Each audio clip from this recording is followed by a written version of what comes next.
This is our fourth innovation showcase. So I'd like to welcome everybody to the session. The committee wants to understand how the UK supports innovators and what more can be done. And so to inform our work, each member of the committee takes turns to select an innovator to share their story before our main evidence session.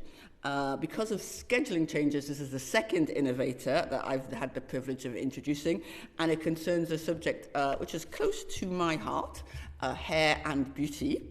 Now, some people might think that it is nothing to do with science, but we on this committee, we know that science is everywhere. And the cosmetics and personal care industry employs thousands of scientists. It may be undervalued because it is seen as appealing mainly to women, but this committee values both the interests and the work of women.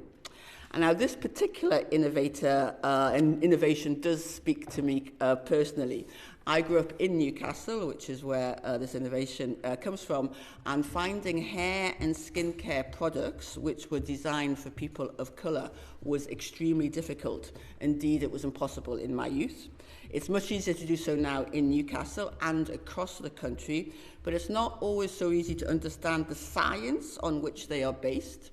And data coming from the USA shows that some of the products marketed in particular to black women are harmful. And I think it's fair to say that unsubstantiated claims are not unknown in this sector.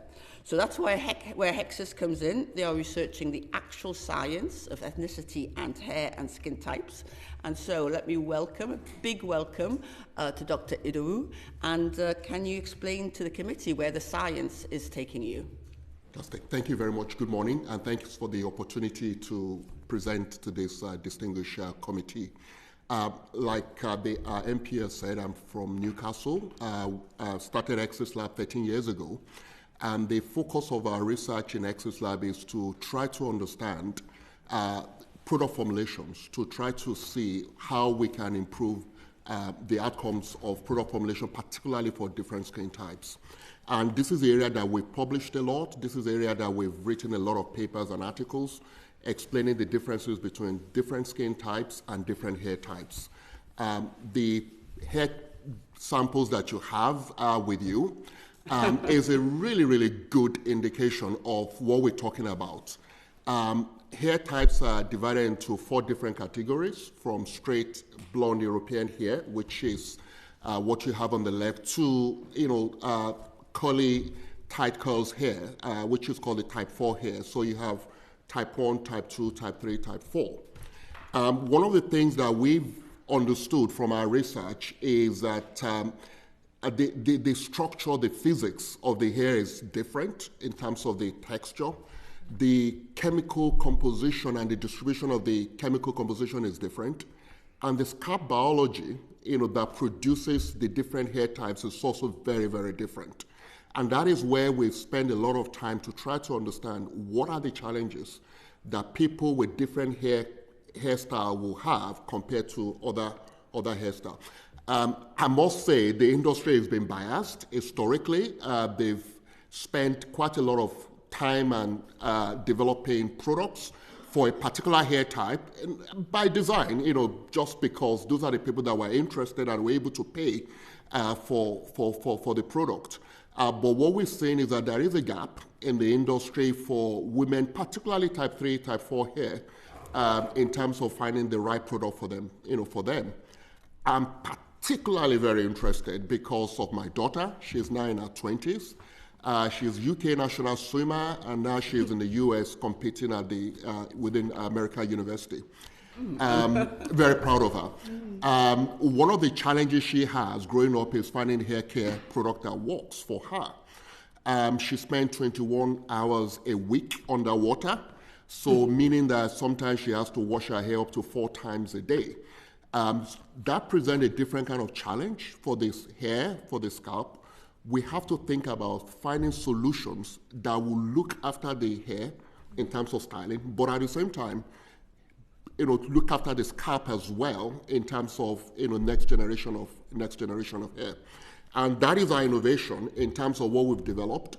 haven't published, for a few years in terms of explaining the differences in different skin types. What the feedback that we've got consistently is that, why are you telling us about the problem? Where is the solution? We know there is a problem, where are the outcomes? So, and this is why we came out with this, just to be able to address some of these issues that we see within the industry. Now, moving away from personal interest, we need to look at, our industry as a whole. And what the Honorable MP has said is very, very true. A recent publication by Environmental Working Group in the US, EWG, indicated nearly 80% of beauty products marketed to Black women contain harmful, hazardous chemicals, some of them leading to breast cancer and uterine cancer. Harvard University published a report this year along the same line, indicating that there is a problem in terms of products that are marketed towards Black women, and nothing has been done in terms of changes or new policy because of the lobby of the economic interest within the consumer groups and the big industry as well.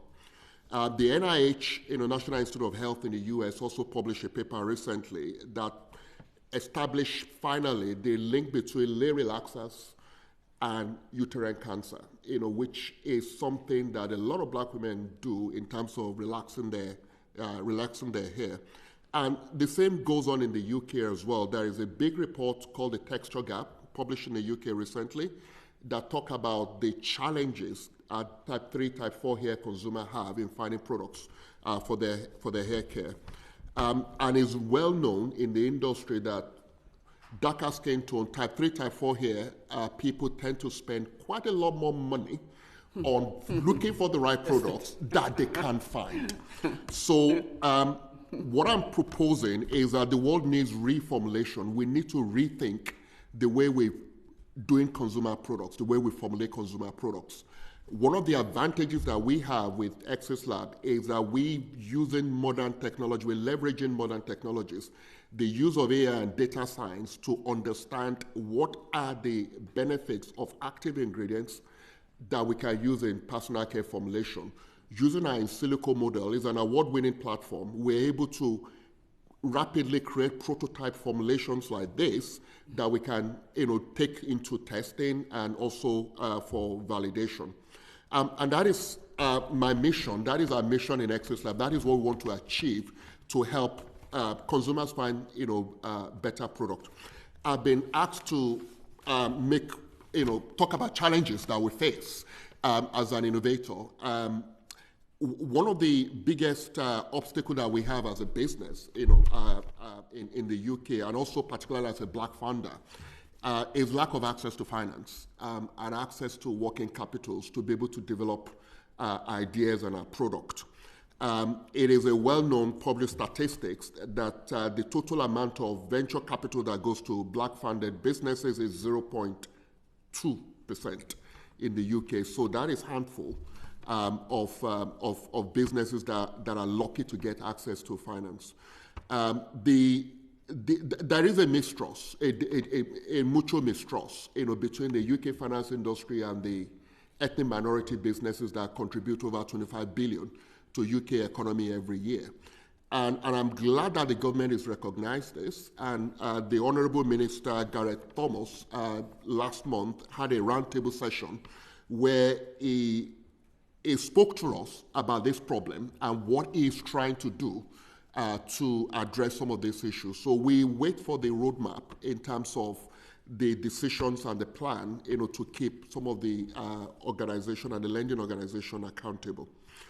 It is not all doom and gloom. Innovate UK has been absolutely amazing in terms of they giving us the opportunity to compete with other businesses within the UK, particularly from the Northeast. And we've been successful with a number of grants over the years. The grants are getting fewer, and the competitions are fewer as well. So we hope there is more funding for Innovate UK so that we can move forward with science and innovation. Finally, I'd like to thank Department of Business and Trade. They have, particularly in the Northeast, they are very proactive in supporting us in terms of our needs. Our biggest, income is not the product that we've created, but services to other global businesses that are looking at finding solutions to develop better consumer products for their consumers. Thank you. Oh, well, thank you very much, Dr. Idu. And it's really great to hear the positive reflection on Innovate UK, the Department for Business, and the work that Minister Thomas is doing. And it's also fantastic to hear about the progress that you've made and the personal and scientific interests which drive that. So thank you very much for visiting us today. Thank you. Order.